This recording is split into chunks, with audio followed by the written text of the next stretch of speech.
Hello, alright, you're listening to the Gritty Bowman, home of gritty bow hunting films, interviews, tall tales, and a wee bit of manly boasting. I'm South Cox, and you're listening to The Gritty Bowman. Hey, this is Corey Jacobson, and you're listening to The Gritty Bowman. We born and raised outdoors, and you've been listening to The Gritty Bowman. There you go. I'm Casey. And I'm Jordan. And you're watching The Gritty Bowman. Today on Gritty Bowman, Aron Snyder shares his views on bow and arrow setup. He explains how his experience in the field has caused him to change his views on compound bow hunting rigs and how they're set up, what arrows he uses and which broadheads are on his arrows. My friend Corey Miller, owner of Triple X Archery Shop, once told me that too many people are paying attention to the bow and not enough attention to their arrow. And Aron shares similar thoughts like the following. I like a quieter bow. A heavy arrow makes your bow quieter. I like seeing an animal with a shockwave like I got hit with a 50 cal BMG. It just makes me feel tougher, I guess. So I like the heavy arrows. And of course, the podcast would not be complete without a little attitude from Aron Snyder like this. Does it make me lazy if I shoot mechanicals? Well, nobody is taking a rickshaw to work nowadays, right? We all drive cars? If you like the show, please go to our website at grittybowman.com and subscribe to this podcast and tell your mates and pals about us. Do us a favour and please take a moment to leave us a rating or a review on iTunes or on our YouTube channel. Send your questions and podcast ideas to grittybowman@gmail.com. If you're listening to this on iTunes, you can see the video version of this podcast on our website at www.grittybowman.com. The audio in this podcast is not very good. We did this podcast at Aron's house, but his microphone was back at the office at Kifaru. So we rocked it with his cruddy computer mic. And I couldn't find the pop filter for my microphone, so you're going to hear a lot of popping noise. Sorry. We actually recorded this podcast more than a month ago, and we almost didn't use it because of the audio. But there's a lot of useful information here, so we're publishing it anyway. I'm Brian Call, and I'm your host. Aron Snyder is my co-host, and here is today's podcast. All right, folks, welcome to the Gritty Bowman podcast. Aron Snyder and I are here again today, and Aron left his microphone over at his office in Kifaru, so we are going to try to record this using the onboard mic on the computer and see how that goes. My bad. But I think we can pull this off. I think it'll be all right. We've checked messing with the sound. But today what we wanted to talk about was some archery equipment. Specifically, we were going to get into the mechanics of poundage and arrow weight and broadheads, things like that. We're also going to talk about shooting under pressure. Just some subjects that are on my mind right now because I just got back from the Northwest Mountain Challenge archery shoot in Tamarack at the Tamarack Ski Resort in Idaho, and I had a blast up there. I beat Anthony on the 3D shoot, which is the first time I've ever beaten him. So that's, for me, that's like a major milestone in my life. But there's all kinds of bow rigs up there, all kinds of guys shooting different things, talking about, repping different arrows and running different gear. And some guys shooting 80-pound bows, some guys shooting 50-pound bows, and just kind of curious, Aron, what your take is on some of this stuff and what you shoot and why and your opinion, your information, because I know you're a skilled archer. So let's get your opinion. So before we do that, though, your daughter's visiting. She is, Kaylee. Come here. And we just got her a bow, actually. Come here. Come say hi. She's actually pretty good, too. See, there you are. Say hi. She's 14. She needs to get in the middle because it probably cuts her off. Hop in the middle over here and say hi. Right behind. There you go. There she is. How old are you now? How old are you? 14. 14. Dang, dude. I know. All right, go play in your room. Yeah, she's a good kid. Oh, yeah, she just got a bow, so we've been shooting 3 or 4 hours a day. She really likes to shoot, and she's really good. And you're gonna go shoot today, huh? Yeah, that's why we're trying to do this now, even though I screwed up and forgot the mic. But so yeah, I mean, with the archery stuff, you and I both pay attention somewhat to Facebook, and I pay attention to forums, and then I get phone calls from backpacks to arrow weight to whatever, and I kind of hide the fact I'm good at shooting a bow because it's just more questions I have to answer. But I shot tournaments all over the place at one time, and obviously I just hunt primarily. I think I shot a bear with a gun in the last 10 years. Everything else has been with a bow. And not saying they're 400-inch animals or whatever, but I have probably killed 200 animals in the last X amount, who knows how long, with a bow, so a bunch of them. And I tell you, my views from 15 years ago to now are about the complete opposite. And arrow weight, mechanical versus fixed, tuning, poundage, everything has changed. And not full spectrum, not with everyone, but for me personally, and what I use has changed completely for no other reason than experience in the field. And there was you always see these huge battles of arrow weight. So we'll talk about that first. Aaron, I just want to interject here. This topic is going to, there's going to be some strong opiniens. Oh, geez. I mean, people you take Go ahead. Slept with someone's wife. Well, no, there was guys and I have a mouth like a sailor, and but generally I only try to throw that in when needed. And there was guys cussing on this one thread on Facebook about lightweight, and I was like, well, I shoot, heavy arrows. Not saying light arrows won't work, but I shoot heavy arrows. I've seen, animals get hit, and momentum to me is important. And a guy hops on there and says, well, you made a bad shot. You effed up. You're an idiot. A lightweight arrow would have done it if you wouldn't have screwed up. And I'm like, well, whether I'm shooting them or not, I do see 30, 40 animals die a year by a bow. Maybe only 5 or 10 are for me, but you learn a lot. And right. The whole debate about light arrow versus heavy, it's pretty hard to argue with the fact a fast arrow may produce more kinetic energy, but that fast arrow has no momentum. So, and you can watch it in football.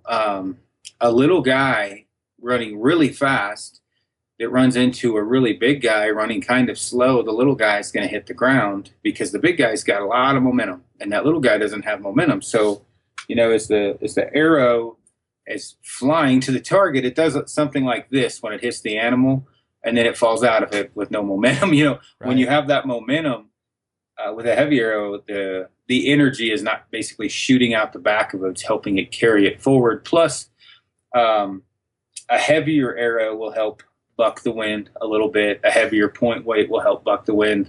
And I have never seen a heavy arrow have a negative side to it other than speed. Now, in my case, it doesn't really matter. I just shoot heavier poundage, but I've watched a lot of watched a lot of good shooters, good hunters that were in the same mindset as I was a few years ago. Lightweight arrows are huge, like 400 grains or 350. And then you watch a couple animals get hit that may have died, may not have died or whatever, but you're like, wow, how did you not get a pass through with that shot?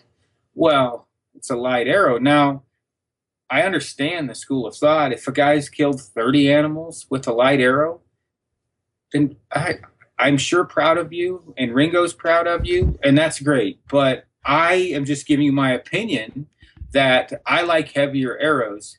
That doesn't mean you're going to wound 20 animals with a 380 grain arrow. What that does mean is I really like a heavy arrow because I shoot heavy poundage. I like a quieter bow. A heavier arrow is going to have a quieter, going to make your bow quieter. That doesn't mean it's the only way. It just means it's my way. And I'm the one shooting my own arrow. So why does it affect people that much is amazing to me. I mean, the one guy which this is other issues with this guy. He goes on and on about, I guess I'll just keep killing animals with lightweight arrows or whatever. And what's funny, the guy's on disability, can't get a job, and he talks about all these animals he's killing each year. And I'm like, well, how is it you can't get a job? You're killing so many animals.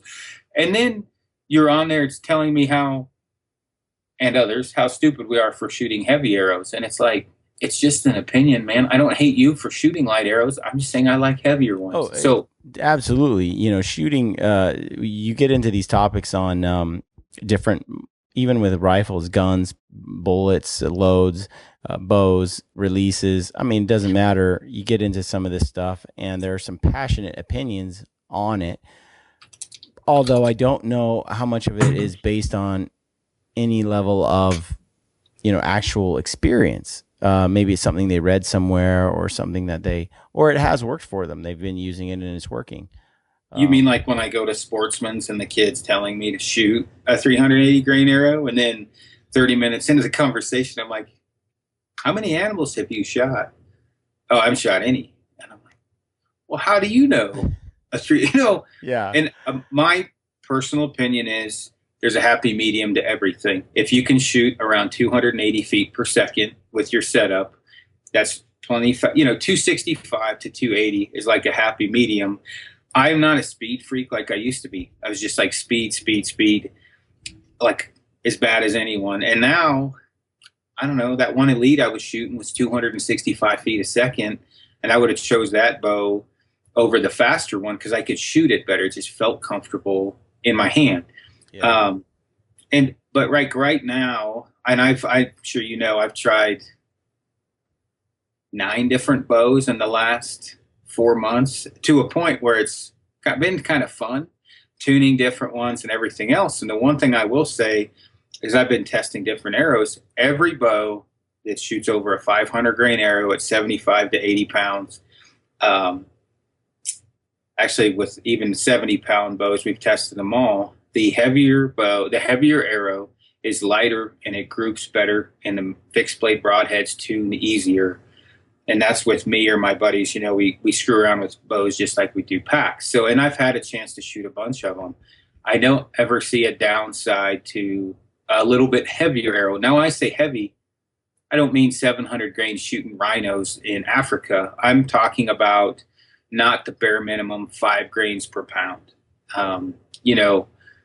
If you're shooting 70 pounds and you're around 440 grains, 430 grains, that's a pretty good setup right there. I mean, there's nothing wrong with that. The issue that I've seen is, and I see a lot of guys tuning a lot of bows, or when I say tuning, I mean trying to tune, and it's not overly easy to shoot or tune a mechanic or a fixed blade broadhead at over 280. It's next to impossible at 320. You can do it, but why would you try and tune a broadhead at 320 when, 320 feet per second is really fast, and yes, you can be off on yardage.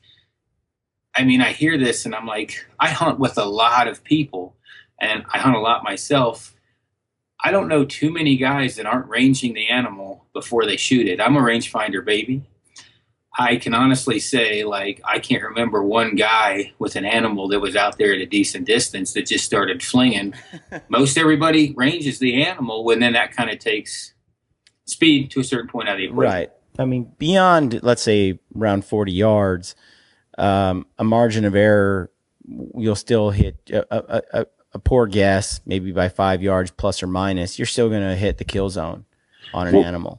Right. And so, unless you're really bad at judging anything, a 40 yards and under, speed is not, having that arrow go 30 feet per second faster, isn't going to make a huge deal. And then beyond that range, I typically would always use a rangefinder anyway. So again, on that note, I don't really need the speed. Speed just helps me, shoot flatter. Yeah. Yeah, and I don't really need to shoot flatter when I'm using a rangefinder. Right. Yep. Yeah, definitely. I would have to say there's a happy medium for everything in life, and arrow weight is the same. I'm on the far end of it. I I'm shooting a 500 plus grain arrow, and I want to be between 265 and 285. Whether that's 76 pounds, whether that's 84, whatever the case may be, I'm lucky enough that I can pull back poundage. And I'm sure there'll be people comments that I'll need rotator cuff surgery, but I'm almost 40 and I just had my shoulders x-rayed and I got the shoulders of a 17-year-old kid. Yeah. That's not to say I won't rip my shoulder out tonight. I like shooting heavy poundage. Like some guys like shooting a 338 Lapua. They like a big gun. I like a heavy bow. I like the heavy arrows. Darren Cooper, he's used to work for Hoyt. He's a good example. Very smart guy, competitive archer, worked for Hoyt. He's the one that designed the cam and a half, I think. He and I were talking about heavy light arrows once, and he's pretty, hey, the building's on fire, better get out of here, and he's calm. And we were talking about heavy light arrows, and he had a 200 plus, he was over like 200 on this deer, 200 inches, and Darren's killed big stuff. And he was like, oh yeah, I was one of those guys, light arrows. Then I shot a 230 inch deer and with a light arrow, and it got away, and I'll never shoot a light arrow again. And that's what happened with me. Shot a 370 grain arrow, and I was at a downward angle on a cliff and shot what should have went through with a light arrow. And I mean, it was like, it just stopped. I'm like, what the heck? And I've shot deer at that angle since then with heavy arrows. And I mean, I high shoulder shoot does in Nebraska with my bow like a rifle and just drops them with a high shoulder shot. Now you can say that that's bad or whatever, but I like seeing an animal with a shock wave like it got hit with a 50 cal BNG. It just makes me feel tougher, I guess. So I like the heavy arrows on that aspect of it. Yeah. Yeah. So what grains are you shooting? Well, I shoot out of I've got multiple bows. Well, so, I should say, what do you recommend to guys? I mean, you kind of said it earlier, but summarize that. So IBO is 5 grains per pound. So and IBO is International Bow Hunters Organization. Anyway, and it's an organization, shoot tournaments, IBO World Championships, whatever. But when the IBO speed, when you look at a bow, the rating of a bow, it's at a 30-inch long draw length at 70 pounds and nothing on the string. It's basically naked. So when the bow that you buy says 330. IBO speed of 330, that's 330 feet per second. Yeah, which it's not ever going to do. Because you got to put a peep and a D-loop and everything on. But that's at 5 grains per pound at 30 inches.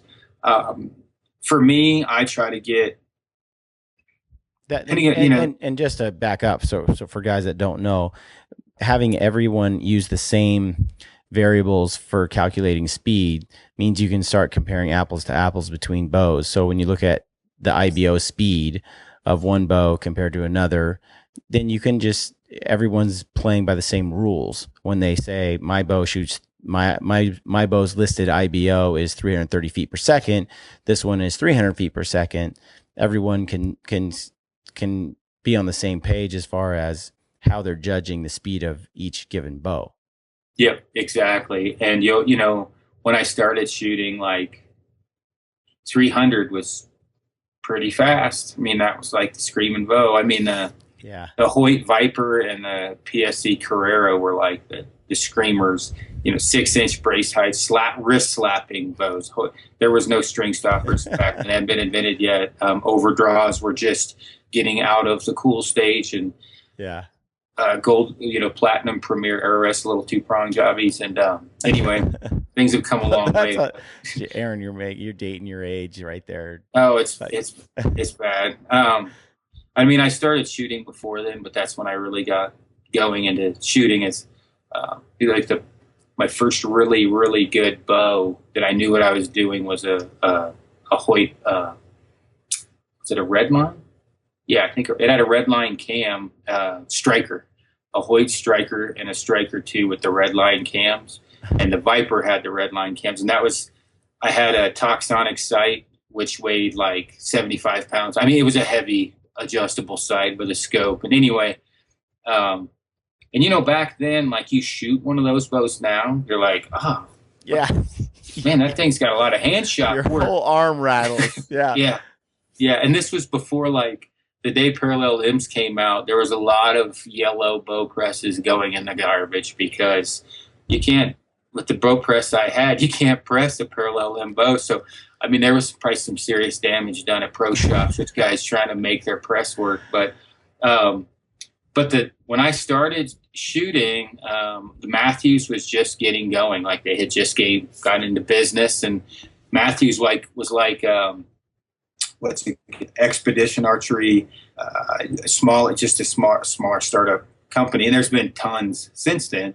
And now you have Matthews and Hoyt, I would say Prime, Bowtech, Elite. Those are probably the big players right now. And then you've got Athens and Expedition Archery and Obsession and some other smaller companies. All of the bows shoot, in my opinion, really well. But each person change. It's so much, because I'll grab one bow and I'll drop back like, man, that thing is money. And another guy will grab it like, oh, I hate the feel of that bow. So it's like women, right? I like brunettes and I like big boobs. Well, they might be butt dudes, right? So I like the bows to have a relatively solid back wall.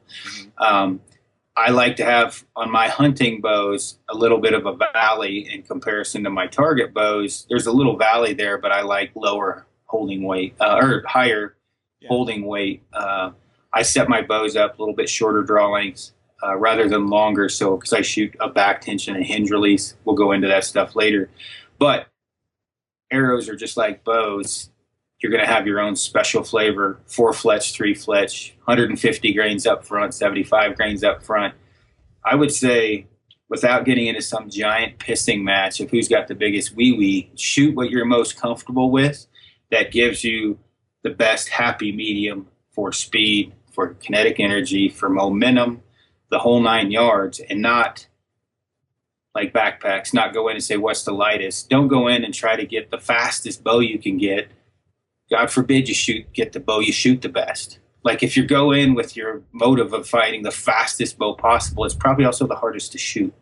And I've got many friends that fell victim to that I got into archery. And I'm like, get a bow that's decent fast, decent brace height, decent length. I'm from the school where a 38-inch bow was kind of a short bow at one time, 37. Now that's like, I have to search to find a 37-inch bow. And that's like my money, 35 to 37 is where I'm a happy home for a target bow, especially. Right. So I know you use Black Eagle and I use Gold Tip. I'll give you my arrow when I'm shooting setup, and then you give me yours. This is a Chaos, which is like last year's Kinetic. It's a 200 spine Chaos, which, without going into a whole book on spine, this is this really stiff spine arrow for heavy poundage bows. It's 11.6 grains per inch. This is the first year in a while I'm shooting 3 fletch instead of 4. These are a relatively low profile, little bit longer vein. It's a Vein Tech. These are 2.85, I think 2.8. No, these are 3-inch Vein Techs. Low profile. I do the low profile for wind drag at long distance. This I have up front on these. I have about 150 plus grains up front, and then I have, out of all the broadheads I've been shooting, these are the 2 I'm going to hunt with, one or the other. This right here is probably the most accurate broadhead I've ever shot, and it does a lot of damage. It's an NAP kill zone, and it's kind of like a Rage, sort of. It leaves an insane hole, like a crazy exit hole, like the size of your fist. If it had a downside, I would say is the ferrule's a little bit long. See if I can do this without cutting my hand off. The ferrule's long. I haven't had an issue with that as far as they spin pretty dang true. And even the ones that don't spin perfect, they hit good. And which I'll have to post a film on this so nobody calls BS. The other day at Bear Creek, I was at 110 shooting paper plate size groups with practice broadheads. not real ones because you're not supposed to shoot broadheads there, but I swapped out the blades and was shooting practice tips. The thing just hit spot for spot with my field tips. And I've noticed some broadheads shoot better out of some bows than others. And then so my total arrow weight is 529, I think, right now. I have to weigh them again because I have to torque them a little bit. Anyway, this is a Grim Reaper Fatal Steel. This is a newer broadhead from them. I haven't shot the Fatal Steels at an animal, but as far as grouping and everything, these things group really, really well. I'm probably, since they hit in the same spot, just for testing purposes, I'm going to run this Fatal Steel and run that kill zone and see. You know, I've got a few tags this year and see what they do. They've both been pretty durable as far as like shooting through some steel drums and just doing overall testing. So Fatal Steel and then the NA Kill Zone. If I had to pick one right now, the Kill Zone would be the one I would choose amongst the other ones. Okay. So 11 point, I think it's 6 grains per inch. Yep, 11.6 grains per inch are what my arrows weigh, 200 spine, and like 529, I think is what they ended up weighing out at. Wow. I really don't know. Awesome. I basically went to Corey Miller at Triple X and said, "Hey, Corey." So kind of how that went down is, I went down there. I shoot Black Eagle Rampage. I went down there to Corey's shop and I had a number of arrows from like 4 different manufacturers. Okay. And, I had gotten a new Bowtech experience. And I tried to get it to my broadheads to fly the same as my field tips. Now, in Oregon, you cannot, use expandable broadheads, mechanical broadheads. You've got to use fixed blade. So, it's even you can kind of get away with shooting having your bow poorly tuned and still shooting decent when you use a mechanical. But when you throw a broadhead on the front there, you just get some crazy flight, So I was frustrated. I had tried all these different tuning things to try to get it to shoot straight. I couldn't get it to shoot through paper well or anything else. And I took it to Bowtech a couple of times. And what I was finding was I had arrows. Finally, I got it to a point where like I had numbered my arrows 1, 2, 3, 4. And number 1 would consistently shoot to like the right corner of the target. And then number 2 would shoot to the bottom corner of the target, and they flew to the same spot for the most part each time. Oh, that it'll buff out. So I'm like, this is insane. I didn't understand what perhaps was going on there. Why did I get consistent? So basically I was in a hurry because I had a elk hunt in Arizona, and here I am for 3 months, shooting with field tips, right? Then I'm getting a few weeks before I leave. I waited too long trying to get broadheads to work, going into shops and getting just so angry coming out. So I went to Triple X, went up there, and I showed Corey my problem. And Corey's like, huh. And he took my bow and he went into the back, there of his shop, and he twisted the knock and then shot. Indexed it. Yeah. And then all the arrows were hitting dead center. I was just blown away. I was like, what the heck just happened? Why did just turning? So he's like, your bow is fine. It has a lot more to do with arrows. And his point was, Brian, too many people focus on the bow and don't pay attention to the arrow. The arrow is really important. Anymore, all the bows are shooting really well. You need a good arrow. You need those arrows tuned. So at that point, I had a number of arrows from different manufacturers that just didn't fly as well as I wanted to. And what he explained was the spine wasn't quite even across the board. And some arrows have a more consistent spine and are built better than others. And Corey likes Black Eagle. And he also talked about kind of how they measure those tolerances and the spine. It's best to cut your arrow shafts from each end rather than just, go in, 6 inches from one side, go in 3 inches from each side, because the center is what's measured at the factory in general. where they measure, how straight the arrow is. Yeah, if you have a 25-inch arrow, for example, you hunt with, you might as well buy .6 arrows, the crooked ones, because that bad boy's straight by the time you cut it off each end. You have instead of $100 a dozen arrows, you now have $190 a dozen arrows because you've cut all the crooked parts off. Right. Yeah. So he explained that, and then he said, in his experience shooting, what he found with Black Eagle was that out of a box, he can get, maybe 9 or so that actually will just right out of the box hit field tips, and broadheads will shoot to the same spot without really doing much at all. Maybe tuning, some knock tuning a little bit, and then you're in. So he did that. He set me up with some of those arrows, and sure enough, I had like 2 or 3 that didn't quite fly right, but the rest of them were golden. And he said, some of the other manufacturers have different pros and cons, different arrows. He likes a lot of different arrows for different reasons. One of the things that I wanted was enough weight on the arrow that it would get some good penetration. I'm not sure how many grains per inch a Black Eagle Rampage is, but he added a weight to the front, an inserted weight, which Corey explained would increase the front of center weight on the arrow and help pull that arrow through the body of the animal, more accurately, rather than, if you have too much weight at the back of the arrow. The way he explained it was, you could, that momentum is pushing that arrow. Yeah. And it's flexing through the body. And so he explained a lot of things like that was really educational for me that I didn't understand before, that now I have an idea of what it's doing. But more importantly, when I brought it home and started shooting it, I couldn't believe how well it shot. And then when I shot a doe this year, a doe is not a very big animal, but I've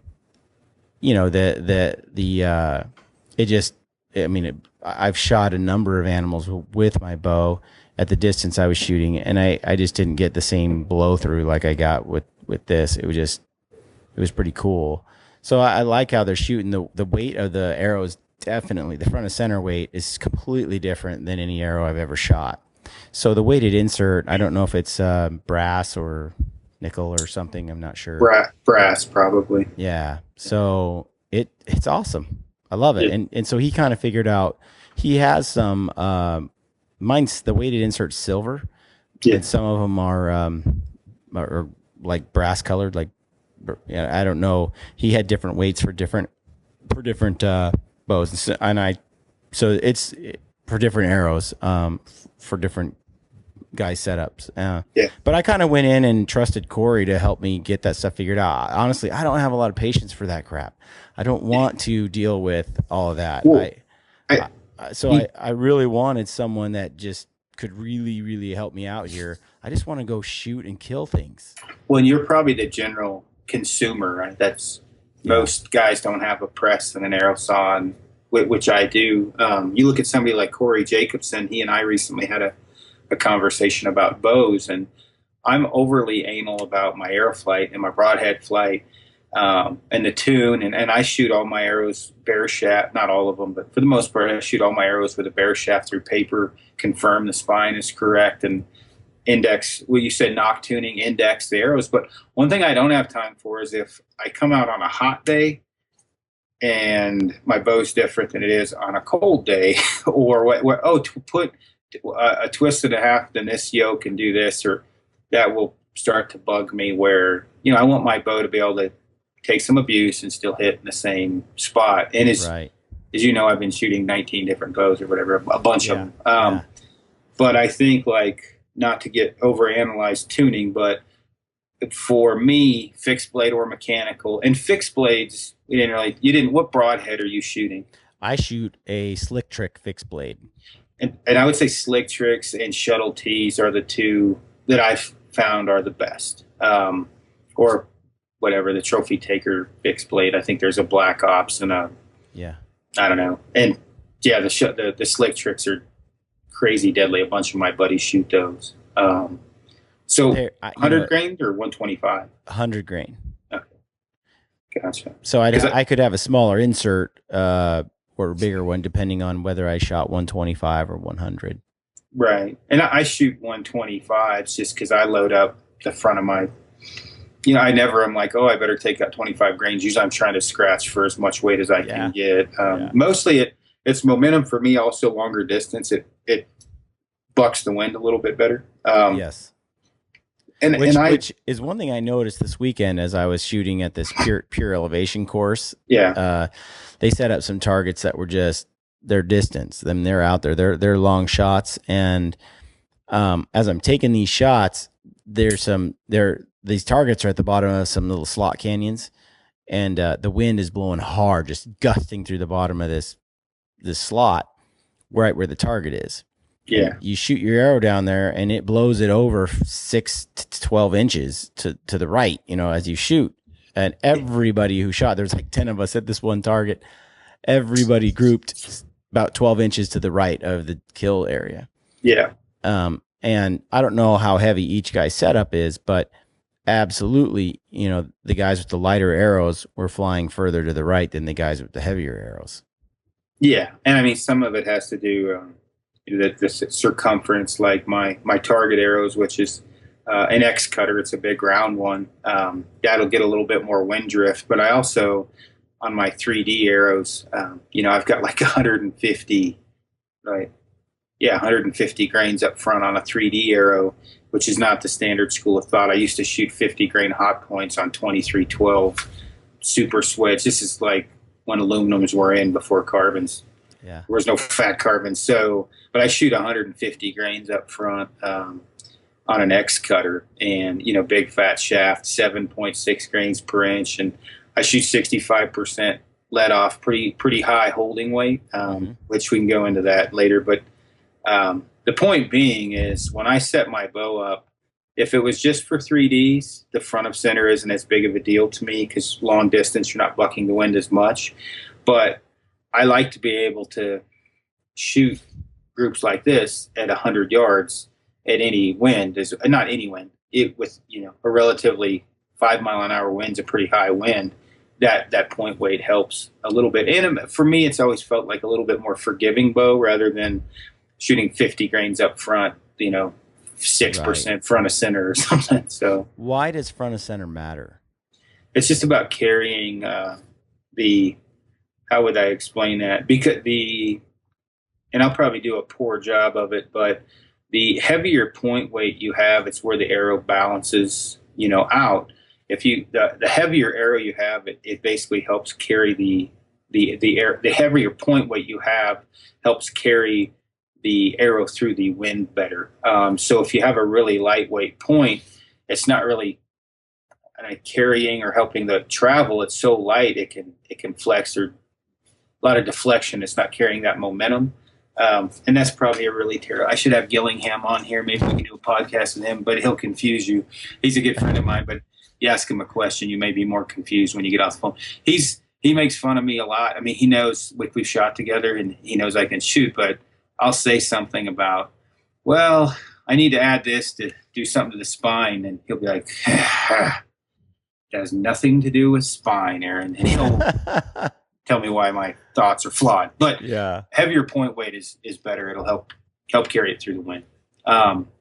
So the mechanical fixed blade thing. Yeah, I was going to ask you about that. So, it's been very popular in as far as Western hunting goes, and hunting elk, to say that you're an idiot if you use mechanical blades. And there's some real hate out there toward mechanicals, and then there's some just absolute, diehard fans of mechanical. So here's so let's get Aron Snyder's opinion officially on the record of why you're shooting what you're shooting.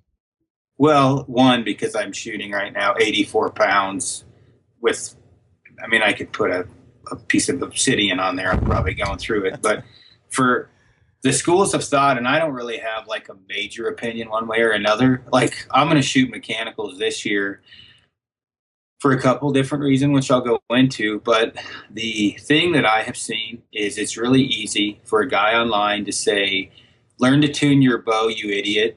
You'll be fine. Well, that's one thing to say that, but then you get a lot of guys heading into the field with a very improperly tuned bow, with a guy that can't shoot a group at a paper plate at 30 yards or 40 with field tips, and then he screws on fixed blades, and now he's grouping from the ass to the head. Yeah. Basically. Absolutely. And I mean, as much as maybe I'm just not mechanically inclined, but sometimes it drives me nuts trying to tune a bow. Some of these things are complex, and each bow is tuned a little differently. And here's the thing and I help out a ton of my buddies.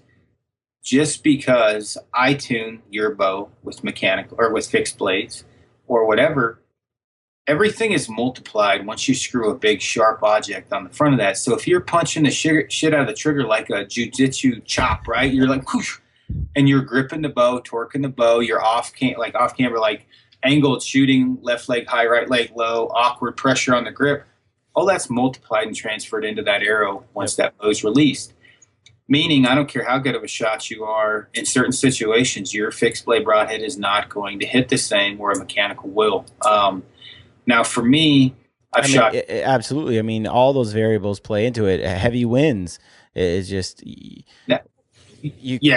Drift. Well, and that's the other things when I was talking about the mechanical versus the fixed. That, I mean, you could. It's like politics, right? Or gay marriage. You can argue a long time, and there's a lot of hatred on both sides. But if you take emotion out of it and try to add common sense, which is difficult nowadays. Yeah. A guy shooting a good quality mechanical broadhead, which there's a lot of them on the market.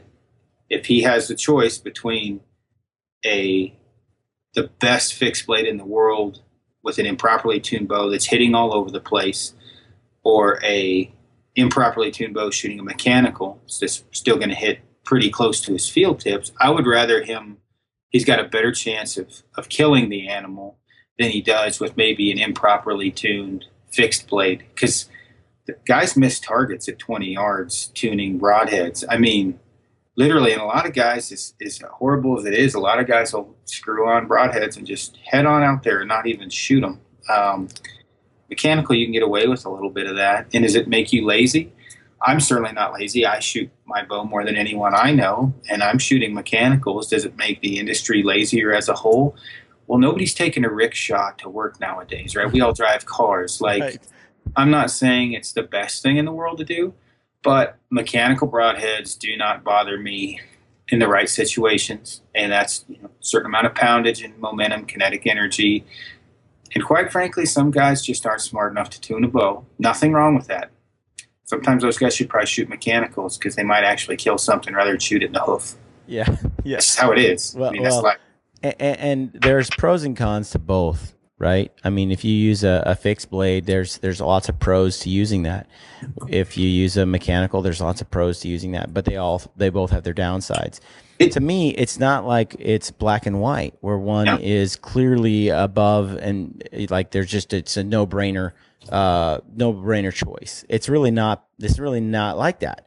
And I think what happens is when we come forward and we have these things in our mind, it's like to say that you're an idiot if you choose one or the other. It's a little it's crazy. Yeah. Well, if I had a choice, if I could take all the bad things away about fixed blade broadheads, would I shoot only a fixed blade? Well, yeah, of course. I mean, fixed blade broadhead, there's not a whole lot can go wrong with one. Right. But there is a long list of bad stuff that goes along with a fixed blade broadhead that I take into consideration. I do shoot a little farther than maybe most people would call ethical.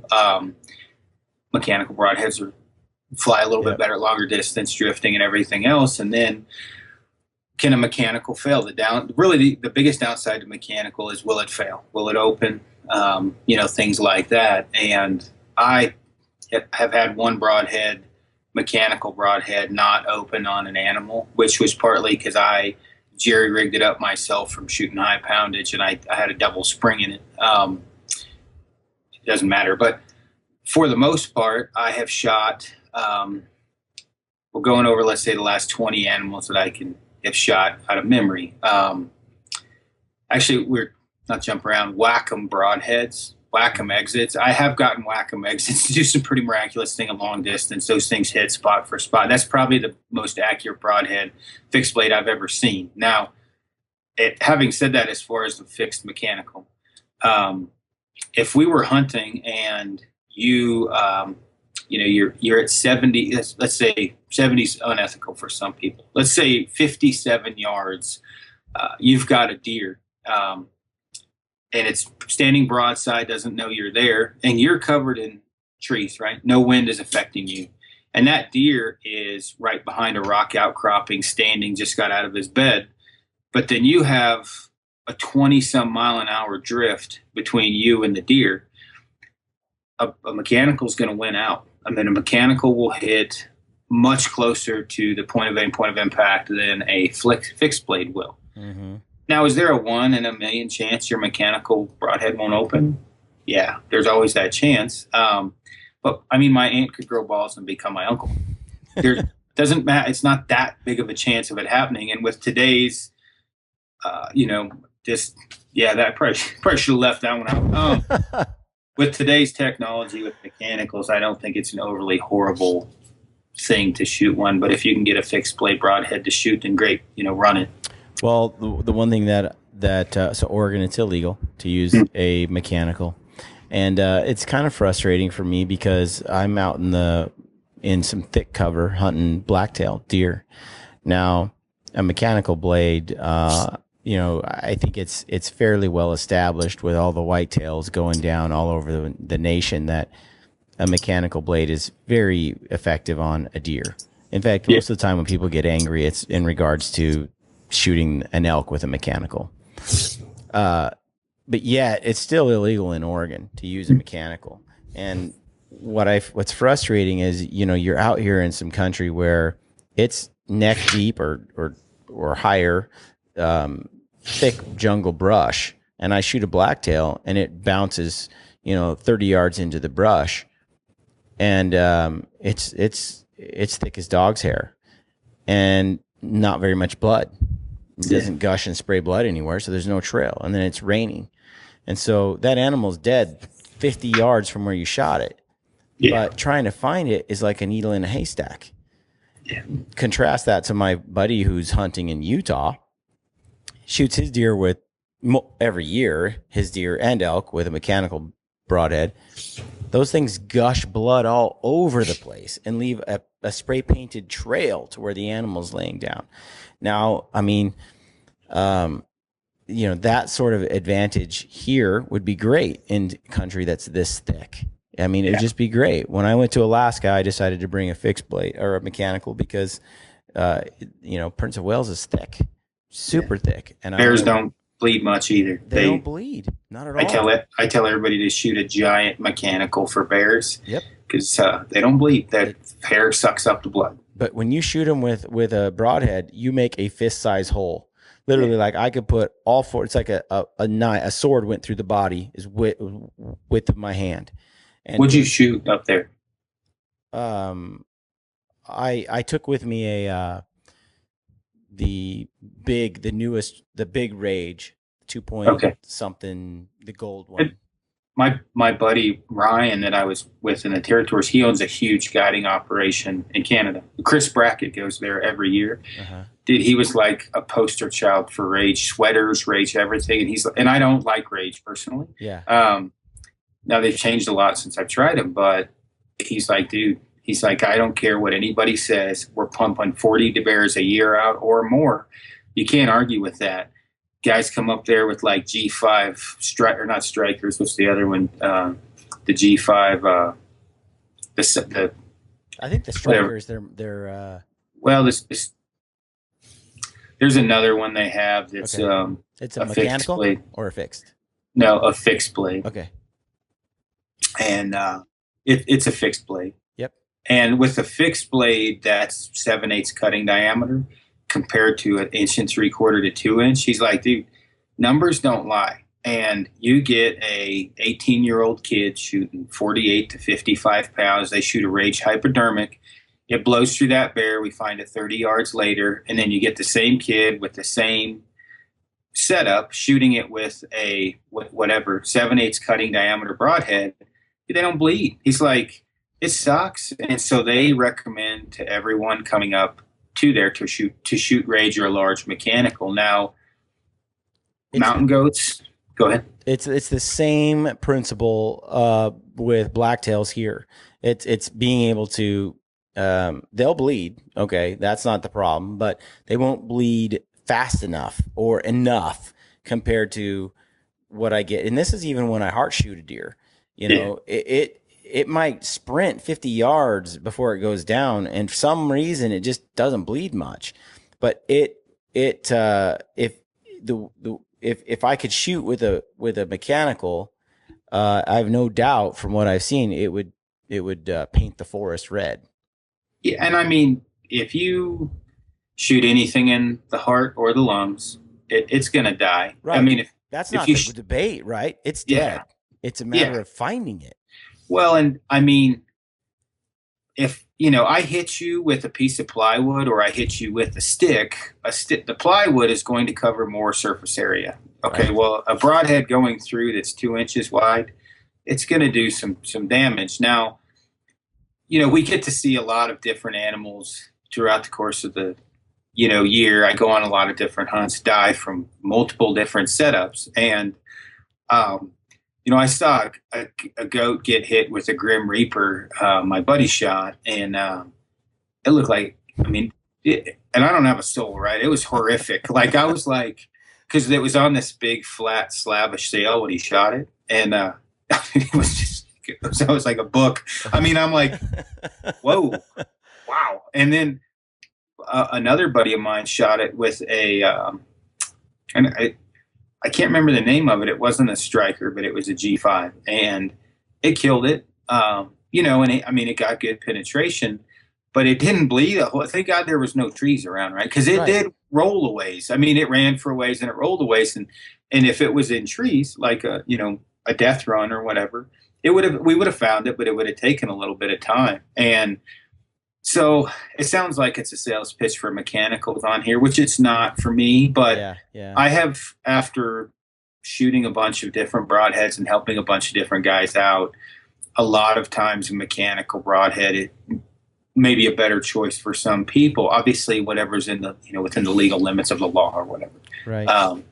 But you start a new guy out who doesn't have a bow press around, who doesn't have the technology or the brain power he needs to set his bow up. And then he orders from Lancaster Archery or runs to Walmart, and he screws those bad boys on. And a lot of Americans are like this. And I see it at the local outdoor range every day, talking to people of, a guy comes in with a bow he got off eBay that he got a really good deal on. Yeah. Things like an inch knock high, he's flinging arrows all over Hell's Half Acre, and you're like, huh? And I'm like, hey, what broadhead did you shoot? No, I don't know. Probably go to Walmart and get some Muzzies. Okay, all right. You going to tune him, I just screw him on with today's age, they'll hit in the right spot, and I'm like, man, he's going to wound some this year. And I can't stop that, but a mechanical would probably hit closer and maybe not wound an animal. Yeah. It's still a problem, but a mechanical isn't as evil.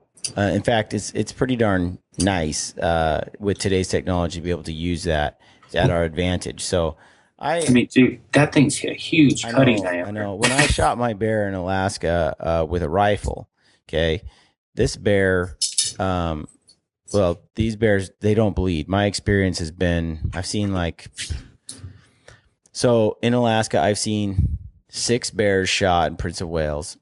Of those 6 bears, I've seen them hit with a rifle. I've seen 1 shot with an expandable broadhead. All the bears that were shot with rifles didn't bleed, ran off in the trees, and were very difficult to find. The bear that was shot with the mechanical, that bear was shot at 20 yards. Arrow went through. That bear ran about 18 yards and fell over and sprayed a fountain of blood to where it died. So, like you said, when an outfitter up there is saying, "Hey, everybody, if you're going to come here, bring an expandable," you can't really argue with with that whole effectiveness of that situation, of that tool. Well, I mean, his thing is, people be like, well, they can fail. He's like, well, 1 in 1,000 may fail, but every one of the fixed blades don't bleed, guaranteed. Yeah. So we're counting on one at some point not failing, but he's like, I'm not counting on one ever failing, but I can count on crappy blood trails from a lot of the fixed blades. The other thing, and when people say, well, you just got to work harder or be better at blood trailing, I'm pretty good. And so are my hunting partners. And yet we have found animals a month or two after the season that we had walked within 3 or 4 feet of, well, maybe 10 feet of, and just didn't see it. And it's just, that's just the nature of the country we're hunting in. And I think some people just don't know how thick some parts of the country are. Oh, I do. It sucks. Yeah. I'm from there. I hate hunting the west side. It's horrible. If I owned Texas, the west side in hell, I would definitely probably rent, out and live in hell or hunt in hell. It sucks. I hate underbrush, right? It's horrible to hunt in. And you're right. Where we shoot a mule deer at 12,000 feet, probably going to find it. Yeah. It may hide in a boulder or something, run into some trees. I remember shooting a bear in the west side in Washington, and same thing, fixed blade broadhead, and being on my hands and knees in those stupid dang bear tunnels. You know what I mean? Where you can't stand up and you can't, and your devil's club and black or not black palm in Panama, black palm, but devil's club and stinging nettles. Yeah. I do that. The bear only went 90 yards, but I tell you what, you know how long it took to go 90 yards in that, and the blood, and then it took us a day and a half.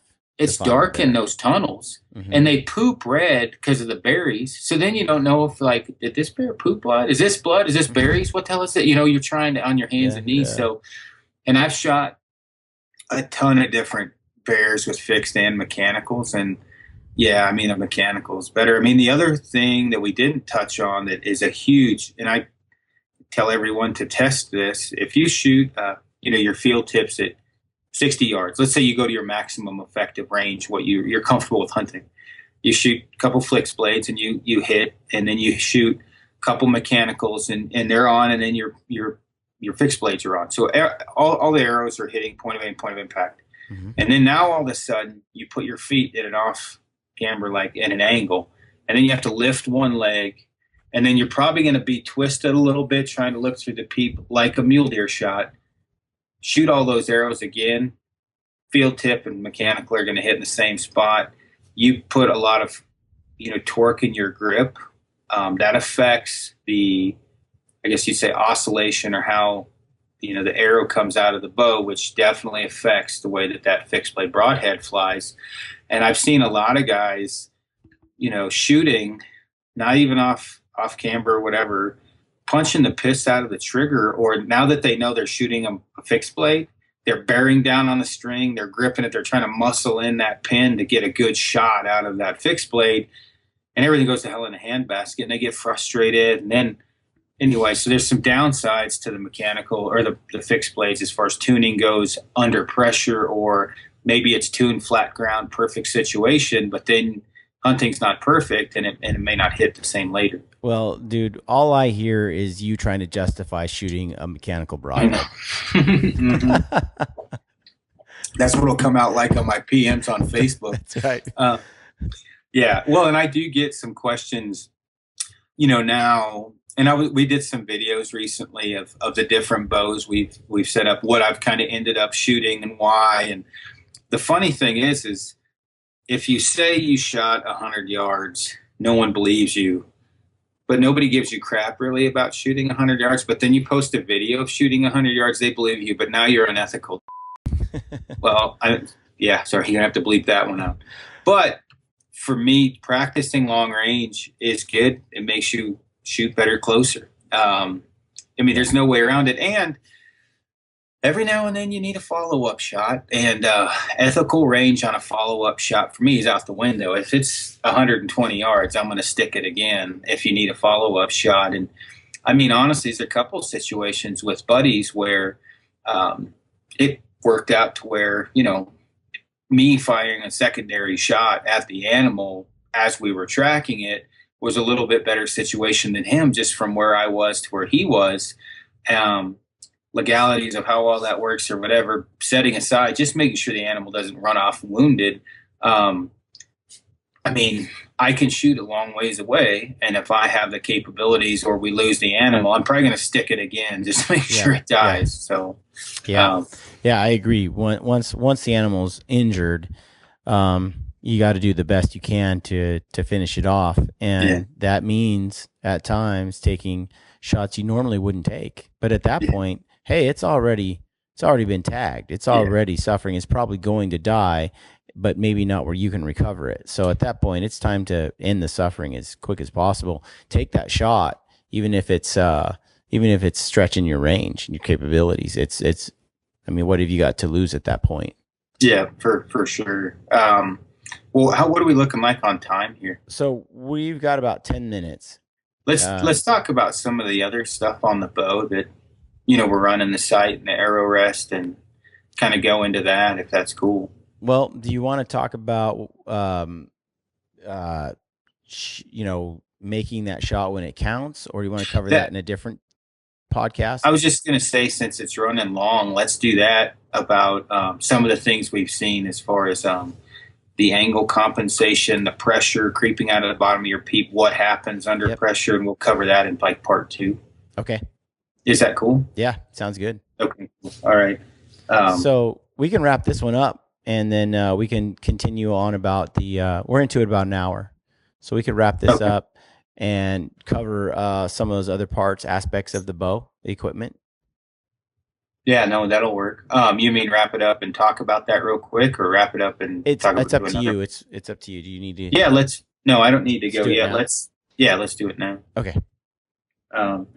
So we've covered the arrowhead, or the arrow, and the weight, and the broadhead, or whatever else. Some of the other things that, drop away, whisker biscuit. That whisker biscuit has some love, but there's some hate involved in that little fuzzy thing. So I shoot a drop away personally. I shoot at a Hamsky, which is a company out of Colorado. It's pretty bulletproof. It's a little bit heavy, but it's really micro adjustable. You can do limb driven, cable driven. You can lock it up and shoot a lizard tongue. I don't know if you'll be able to see it here, but this is one of my bows. The thing, it's bulletproof is the reason I like it. And you can do a full capture. I don't ever use a full capture. So anyway, I use a Hamsky and a drop away. I've just had better luck as far as arrow flight with a drop away. Yep. I use bee stinger stabilizers. They last forever, but it's not like, tournament wise, yes, bee stinger I like better. Hunting wise, get a good stabilizer. I've always had great luck with them. They do their job. They do it very simply, and you have like some weights you can screw off and on the end of them. Like this is the Sport Hunter, and then I have it on an offset bracket, and this is a 15-degree, I think anyway, downward angle. I don't know if you can see that, and it doesn't really matter because I have a 15-degree downward angle on here because it was the only quick disconnect I had. So is that that's an offset then? Yeah, it's offset. For like the quiver, or offsets my sight, my quiver, helps me level up quicker. It adds a little bit of weight, but not a whole lot. I use a 7-pin sight, whether it's on a dial or not. I use a spot hog. We talked about that before. I like a 7-pin, and then my 7th pin, which is my 80, is my rover when I shoot a dial. So my 80 becomes my 90, 100, 110, 120. On my other bow, I have a Tommy Hog from Spot Hog, and that when I dial that, I use all green pins, or all green and yellow. And there was guys asking. For me, the color of the pin is the last thing I'm worried about. And like if I ask probably 99% of people, hey, what color is your 60-yard pin? They're not going to know. They count. Everybody counts. It's not like, it's yellow. Yeah, right. They don't know. So for me, I count them. So it's not like when I range something at 63 yards that I'm like, I better go to my second red pin and hold a little high. I'm counting 20, 30, 40. Actually, I start from the bottom. I go 80, 70, 60. I've just done it for so long the pin color is inconsequential. I just want the brightest pin, which is green and yellow. Right. And Spot Hog, you can call them and custom order that. You can get 10,000ths or 19,000ths. You can get all the same colors. I do 10,000ths on all of them. Mm-hmm. And on the, without getting into a long debate about long distance shooting and what's ethical and what's not, with my like primetime hunting bow, I have it set up to 114 yards is what we got out of it before I shoot through my scope housing as I dial it down. And I have a mark for 20, which, my mark for 20 is my mark for 80, if that makes any sense. So on my dial, it's set up for 20 through 80 to hit on the money. And then as I dial it to the next mark down, all that means is I'm going from 80 to 90 with my 7th pin. So my roving pin is my bottom pin out of the 7. Right. And some people do it in the middle, and there's tons of different ways, but with a rover, what that allows me to do is get farther distance with 7 pins, which is what I'm comfortable because I count back or forth depending on the distance I range it at. And then, release wise, I shoot tournaments and I practice with a back tension, a hinge release. So it works off a cam and it's got a hook and it dumps off. It's a Scott Longhorn Hunter. And then I use an index finger when I hunt for the most part, and that's from Hamsky. They make another release. They make releases as well as arrow rests. And then the bow that I shoot, after all the screwing around I've done with bows, I ended up with a Prodigy from Bowtech. And this one is, I don't know how well you can see it. I was holding it up earlier. It's got the cryptic pattern, which I asked for, whatever that they do. It's the micro pattern. The biggest thing that I liked about this bow, it has a shift technology, so you can go like lower or higher let off. And me being overly anal with exact draw length, and let off holding weight is a big thing. A lot of people don't think about that, but my bow, the holding weight of the bow is, what you're actually holding when you're at full draw. And the shift technology allows you to tune that, whether it's 85% or 65%, you can shift. Not the best video in the world to do this, but you can shift that little gold piece. And so what I did is I started off at extremely high poundage and the number 3, which is really high let off. And then I got to full draw and I was like, and I about had to push it forward to let it down. I'm like, man, that feels weird. And it was actually kind of funny because it was at 83.6 pounds. And so then I went to the number 1. Keep in mind, I'm doing this with a hinge release, a back tension, which I don't hear. So, and in the living room, which I don't suggest. And so I go back to full draw because, I was setting these up in the living room to get ready to run to the range. And I get to full draw and I relax my hand pretty good, my back muscles. Well, it just ripped the release right out of my hand, basically, because the holding weight probably jumped from 18 to 24 pounds, 25 pounds, which my body wasn't used to, muscle memory. And I'm like, whoa, okay. So then I went to the number 2 setting, which was a happy medium. So that's 75% let off. And I think it's 75, but it's what felt comfortable. So now I'm at 29-inch draw length on the number 2 setting, 75% let off. 29 felt a little long for me. And I didn't need a press to do any of this. So then I'm like, 28 and a half, I think is where I'm going to end up. So I went to 28 and a half. And, feeling the bow, I'm like, you know what? I think I can go back to number 1, which is the fast setting for that module. This is confusing. But so then I went to number 1. I feel comfortable at heavyweight with that. But I was able to all do that while I'm shooting the bow or whatever. Yeah. And if you're overly anal with stuff like that, so now I've got, the Prodigy. Once I got it tuned or whatever, I'm at like 82.1 pounds or whatever it is on my digital scale. I've got it on the fastest setting, a little bit shorter draw length than what it was shipped at. It was shipped at 29. I've got it at 28 and a half, and I'm shooting 293 with a 529 grain arrow. And no, I was 297. So now I'm like, wow, that's a little too fast. I wouldn't say it's a little too fast. It's faster than I normally shoot, But I'm like, well, who cares? I'm shooting mechanical anyway. I normally wouldn't try to tune a fixed blade broadhead that fast. But the thing groups, like Frank the other night, it was causing a scene, but I'm running out of time from screwing around with all these different bows this year. I was running out of time. So I'm like, okay, dude, just get behind the spotter. And I've got like 5 bows lined up, and I'm winging arrows at 110 yards, seeing which one groups better. I mean, I was shooting groups like this with that bow. It's hard to argue that. And the biggest thing, if I can draw back and just have total confidence all the time when I'm shooting, that's a big thing for me. Where even the difference between, because I ended up ordering the 2 Prodigies. I like to have a backup bow.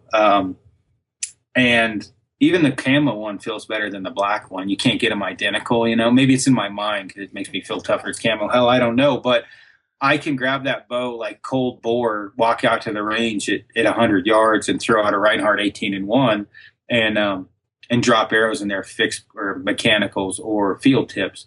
Now with fixed blades, I've only tuned one with fixed blades for kind of like, you know, whatever my out of state bow. But I, you know, shuttle T-locks or whatever, I tuned them out to 60 yards, and I mean, it was fine. I put a couple twists in the left yoke, the way that I probably grip my bow. This cam system, you can yoke tune them, much like a Hoyt or whatever else, where with like an Athens or an Elite, you can't yoke tune, which I'm not even going to go into that. But you have to move the cable guard over or shift the cams.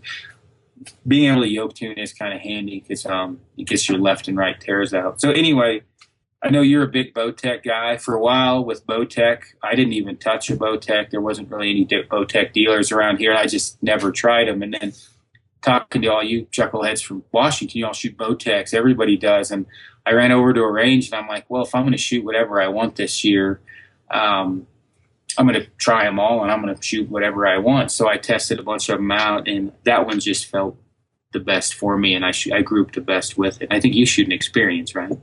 Yeah, I shoot a Bowtech Experience, and in fact, Anthony and Ben and Bryce just all bought the same bow. Yeah. They shot all the different bows. They tried a ton of different bows, and they ended up buying all 3 of them. The Bowtech Experience from Corey, and getting it all set up and stuff. So, I mean, we were just up at the Northwest Mountain Challenge, and we were shooting bows with Corey Jacobson, and he has a Prime. And he was talking about how he liked the adjustability of it, and how it shot. And he did the same thing. He just got a whole bunch of bows, and he shot them all. And for him, that was the bow that won out. And that's what Corey recommends too. He's like, there's a lot that plays into it. Grip, how the grip feels. It's almost sometimes where he starts with a guy, because it pretty quickly, if you don't like a grip, then the bow's out it's just done.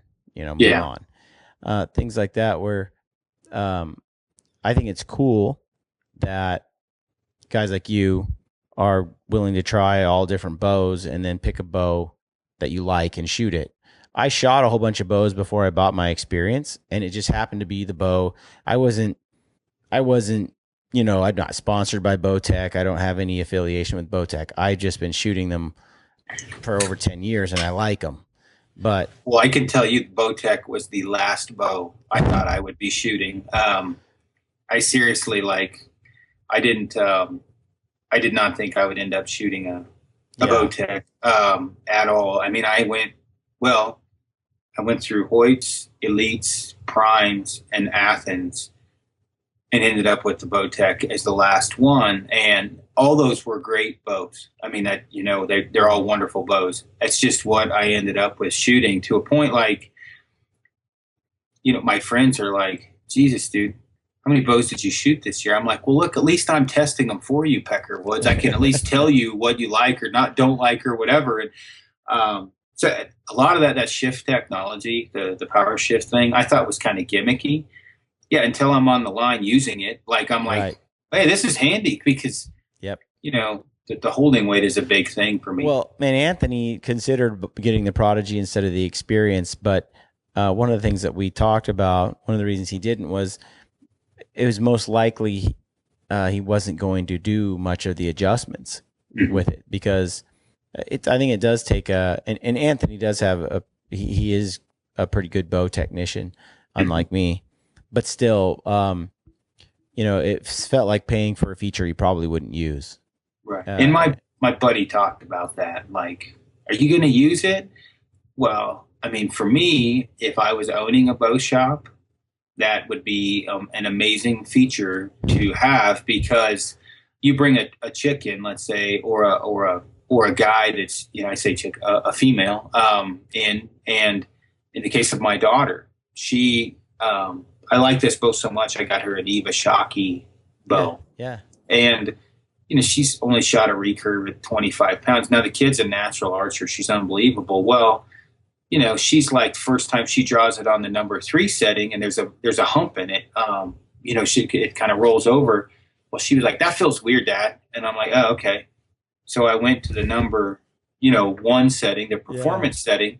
She's like, okay, I like that. So I knew she felt comfortable with the draw. And then I was able to base the starting point weight off of that setting, meaning I got her to see what felt most comfortable at, low draw weight, 30 pounds. And she knew what she liked with it rolling over 1, 2, or 3. And then since she's already at that weight, I can bridge up from there. So I've been cranking it up about 3 pounds every couple of days, or 2 pounds, whatever she's comfortable with. Where if I ordered an 85% let off bow for her, or 80, well, she's stuck with that. Now, it's not like she'd say, Dad, I hate my birthday present, but I'm able to tune that thing for her. And let's say later on, because right now she's just shooting targets, but let's say later on, the weight gets heavier and she doesn't like that holding weight higher, I just drop it down to number 2 and I'm good. I'm golden. So number 2 being 75. So I can see as a shop owner, it'd be a big deal. Yeah. I think what I was saying earlier, though, I do think it's cool that, that guys try everything and they find what works for them, rather than, just say, hey, I'm a Hoyt guy. Yeah. Always shoot Hoyt. There's nothing wrong with that. It's just that when people come out with, companies come out with new technology and new ideas and new products, I kind of want to shift to the stuff that is cutting edge, or that's cool, or recognize the achievements. Each year when they come out with new things like that, there's an opportunity that one company slips past another in terms of their product, and I think it just drives drives the industry, makes a better product all the time. I talked to Corey about it because we both were shooting different bows, and both didn't shoot them this year for the same reasons. And the conversation was funny because I don't talk to Corey that often. We're both busy. He explains this to me, and I explain the same thing. And I did the same thing he did. I'm like, I'm just going to shoot and the Prime makes a great bow. I mean, we're like the Motley crew with the training crew and the shooting crew, because some guys are wearing cryptics, some guys are wearing first lights, and some, we got a Prime guy over here. This guy's got a PSE decree. I've got a Bowtech now. My other buddy's got a Matthews slow cam, whatever that no cam thing is, right? He's got that, loves it to death. So we're like the unaffiliated crew. Right. We're affiliated with everyone, right? I mean, because with these guys, I make it very clear, do not use what I use because I'm using it. Because I don't want to look like a bunch of Twinkies in a box. I'm like, you use whatever you want. And so Colton, my tall buddy with the beard, he diehard loved this Prime, right? So we tuned the Prime. And then Paul, he's got the no cam. And I mean, the only thing we might have the same going on or whatever is, no, we don't even have that. We don't all have hand skis. One of them's got a trophy taker, and it is a motley crew. So I do get a kick out of some of the PMs from the podcast we do about, photos and everything about whatever bias. If you were with the group of guys I hunt and shoot tournaments with, you would see that is not the case. I mean, Colton has some hand-me-down arrows of mine. That's about the only thing that's the same. I gave him my Kinetics from last year. After that, nothing is identical. Yeah. No, I think it's pretty cool. Even at Tamarack, there were different manufacturers, different. You got a Hoyt booth there, and you got some other bows, and I don't know. I think it's pretty cool to give a nod to all the companies out there and give an honest look at all the products that are available. and then pick what suits you, what you like. And it's great to be a fan of a certain product or a certain company. I think it's great. And it's okay to hate them too.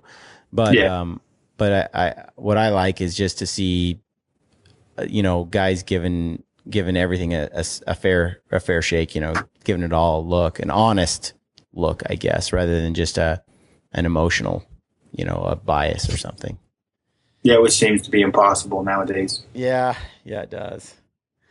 All right, well, I think we covered it all. Well, a lot of it. There's always more we could keep on talking, but we're an hour and 20 minutes in or so. So I'm going to let you go, and we'll hit this again. I've got a few of these in the can now, so I'll be letting them out over the next few weeks. By the time this one won't go out for probably 2 more weeks or so. Awesome. All right, man. Yep. Thanks, man. Take it easy. Okay, you too. All right, folks, that's it for today's podcast. I hope you liked it. I just want to say thank you to everyone out there who's listening to the show and supporting us. The feedback you guys are giving us is amazing. I'm still in shock by the amount of gratitude you are showing us for the work we're putting into the show. It's pretty cool. So thank you. This is Ty Stubblefield, and you're listening to the Gritty Bowman. Gritty Bowman.